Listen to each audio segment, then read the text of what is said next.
Breaking tonight, Washington just made Canada's independence strategy visible to the entire world. Trump didn't negotiate, he excluded. Tensions are erupting between Ottawa and Washington tonight. Canada's Prime Minister delivered his speech about middle power autonomy at Davos, but instead of diplomatic acknowledgement, President Trump withdrew a prestigious invitation within 48 hours. Everyone believed refusing to pay tribute would be quietly tolerated. Political analysts expected Trump to maintain diplomatic appearances. International observers assumed economic pressure would remain the only consequence. They were all utterly incorrect. Washington, January 23rd, 2026. Posting on Truth Social late Thursday evening, President Donald Trump made a statement that crystallized Ottawa's new reality. Dear Prime Minister Carney, please let this letter serve to represent that the Board of Peace is withdrawing its invitation to you regarding Canada's joining what will be the most prestigious board of leaders ever assembled at any time. Translation: Washington just told Ottawa that independence has immediate costs. And what happened next? The country that chose sovereignty over submission reveals exactly why Canadian autonomy is reshaping North American power dynamics, while American coercion creates exactly the resistance it claims to prevent. Dear viewers, between Tuesday and Thursday this week, something extraordinary happened in Canadian-American relationships. Carney spoke truth. Trump demanded gratitude. And Canada principled patient Canada demonstrated exactly why short-term exclusion creates long-term strategic advantage. This isn't just about one withdrawn invitation. This is about the fundamental transformation of alliance structures and the moment when refusing to pay tribute becomes more valuable than purchasing access. Let me show you the exact timeline because the sequence matters. Tuesday, January 20th, Davos, Switzerland. Prime Minister Carney addresses the World Economic Forum. His message is direct. Great powers are weaponizing economic integration. Bilateral negotiations disadvantage middle powers. Like-minded nations must band together, even issue by issue, to maintain leverage. The speech garnered international attention, not because it was inflammatory, but because it articulated what dozens of middle powers were already thinking, but hesitating to say publicly. Wednesday, January 22nd, Trump delivers his own Davos address. Instead of engaging with policy arguments, he makes it personal. I watched your Prime Minister yesterday. He wasn't so grateful. They should be grateful to the US, Canada. Canada lives because of the United States. Then the directive. Remember that, Mark, the next time you make your statements. Notice the framing. Not, we disagree on policy. Not, let's discuss these concerns beprapum. But be grateful and remember your place. Thursday, January 23rd, afternoon. Carney responds at the cabinet retreat in Quebec City. The language is measured, but the message is unambiguous. Canada doesn't live because of the United States. Canada thrives because we are Canadian. Thursday, January 23rd, evening. Trump withdraws Canada's invitation to the Gaza Board of Peace. 48 hours from speech to exclusion. That's not diplomatic calculation. That's retaliation for refusing submission. But let me explain what Canada was actually being excluded from, because the details reveal why this exclusion might be strategic advantage, disguised as punishment. Trump launched the Board of Peace initiative at Davos. The stated purpose: rebuilding Gaza during a governance transition period. The actual structure: countries pay $1 billion US for permanent seats while Trump oversees governance of foreign territory. Traditional European allies immediately recognized the problems. The UK rejected participation. France cited concerns that elements contradicted the UN Charter. These aren't minor partners, they're cornerstone Atlantic allies. Meanwhile, who did join? Israel, Turkey, Egypt, Saudi Arabia, Qatar, regional powers with direct interests. And who received an invitation? Vladimir Putin, a leader considered a pariah in most international circles following the full-scale invasion of Ukraine. Canada's finance minister, François-Philippe Champagne, had already stated clearly, one thing which is clear is that Canada is not going to pay if we were to join the Board of Peace. So let's be precise about what happened. Canada was invited to pay $1 billion to participate in an initiative that major European democracies rejected. That includes Vladimir Putin, and that raises fundamental questions about international law. Canada indicated they wouldn't pay the fee. Carney delivered a speech about middle power autonomy, and Trump withdrew the invitation. Now, here's what American pressure advocates will argue. They'll say Canada just lost access to an influential initiative. They'll claim exclusion demonstrates Canada's weakness. They'll insist this proves you can't challenge Washington without consequences. And you know what? On immediate optics, they're partially correct. Being publicly uninvited looks like punishment. Being excluded from a prestigious board of leaders appears to diminish Canadian influence. Having Trump specifically cite Carney's speech creates a visible connection between independence and exclusion. This is the short-term cost of sovereignty. When you distance yourself from a great power, that power uses exclusion as demonstration. They make the consequences visible to discourage others from following the same path. The pattern is consistent across history.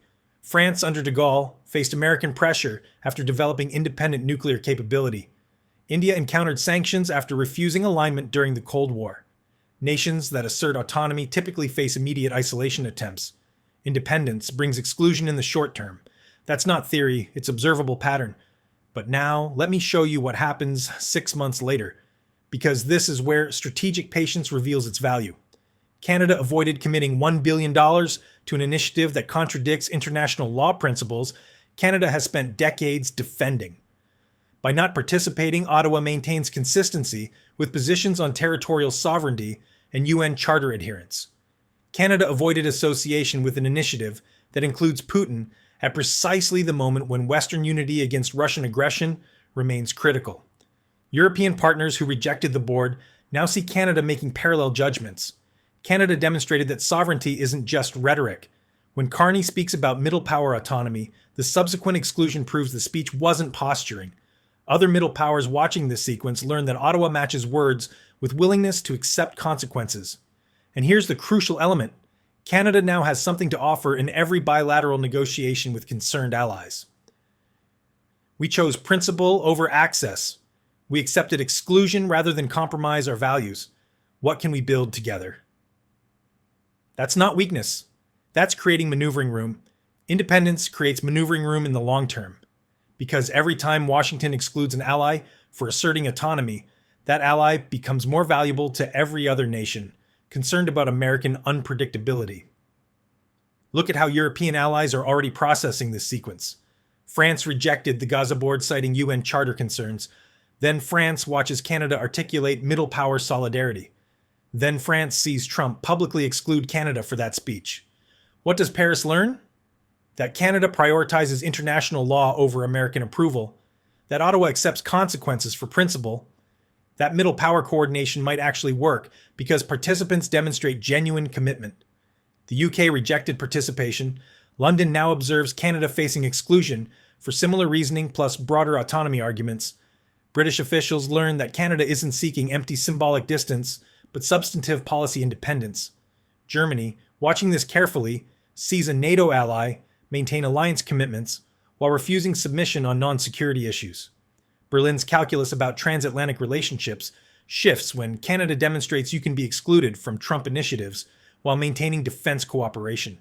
Every European foreign ministry is having the same conversation right now. Canada got uninvited for saying what we've been thinking. They're accepting the cost. Maybe coordination with Ottawa on specific issues makes more sense than bilateral capitulation. That's how exclusion creates maneuvering room Washington intended to punish. Instead, they advertised that Canada prioritizes sovereignty over access. But zoom out further, because this Gaza Board situation reveals something fundamental about how American influence is transforming. The United States has started excluding allies who distance themselves, not quietly reducing cooperation, not subtle diplomatic cooling, but public, visible exclusion designed to demonstrate consequences. Think about the implications. Traditional alliance management involved accommodation of diverse perspectives within shared frameworks. Partners could disagree on specific issues while maintaining overall cooperation. The system tolerated significant autonomy because unity on core security concerns mattered most. What we're witnessing now is different. Disagree on governance of Gaza? Excluded. Question economic integration weaponization? Publicly rebuked. Refused to pay tribute? Invitation withdrawn. This isn't alliance management. This is compliance enforcement. And here's why that shift advantages middle powers willing to accept short-term costs. Compliance enforcement systems only work when the costs of exclusion exceed the benefits of autonomy. For Canada, What exactly did exclusion cost? Association with Putin? A billion-dollar fee for questionable legal authority? Contradiction of decades of Canadian foreign policy? The exclusion cost less than the compliance would have. Watch what Carney did in response. He didn't apologize. He didn't soften his language. He didn't seek reconciliation. Standing at the cabinet retreat, he doubled down. Canada thrives because we are Canadian. That's not diplomatic hedging. That's demonstrating to every watching middle power that sovereignty is defensible even against American pressure. And the timing matters. This exchange happened as Canada, the United States, and Mexico prepared to review CUSMA later this year. Everyone expected Canada to minimize friction before trade negotiations. Instead, Carney chose the moment of maximum American leverage to articulate Canadian autonomy. That's not reckless. That's strategic, because entering trade negotiations from a position of demonstrated independence changes the psychology. Washington can't claim Canada will ultimately capitulate because Ottawa just accepted exclusion rather than submit. Mexico watches Canada absorb consequences and maintain position. Other trading partners learn that Canadian commitments to autonomy aren't conditional on American approval. Where does this lead? This exclusion didn't close a chapter. It opened one. Every bilateral negotiation Canada enters now carries this context. We chose sovereignty over Trump's Gaza Board. We accepted his public rebuke. We maintained our position. What can we offer you that demonstrates similar commitment? That's not a weak negotiating position. That's exactly what middle powers concerned about great power coercion want to hear. Every European ally watching this sequence evaluates whether coordination with Canada makes strategic sense. Not permanent alignment, not formal blocks, but issue-by-issue cooperation with a partner who demonstrates genuine willingness to accept consequences. Every time Trump excludes another ally for asserting independence, the value of middle power coordination increases, because exclusion stops being punishment when enough partners accept the cost simultaneously. Dear viewers, this comes down to one question. What's more valuable to Canada? Access to Trump's initiatives or credibility with every ally concerned about American unpredictability? Because you can't have both. Joining the Gaza Board would have required either paying the billion-dollar fee or accepting subordinate status. Either choice undermines the autonomy message. Carney chose credibility. Trump provided the perfect demonstration by excluding Canada publicly. Now, Canada enters every negotiation with proof that sovereignty isn't rhetoric. Other middle powers enter every conversation, knowing Ottawa accepts real costs for real independence. That's not isolation. That's strategic positioning. Remember what I said at the beginning. Independence brings exclusion in the short term, creates maneuvering room in the long term. We just watched both halves of that equation in 1 week. Carney spoke about middle power autonomy Tuesday. Trump excluded Canada by Thursday.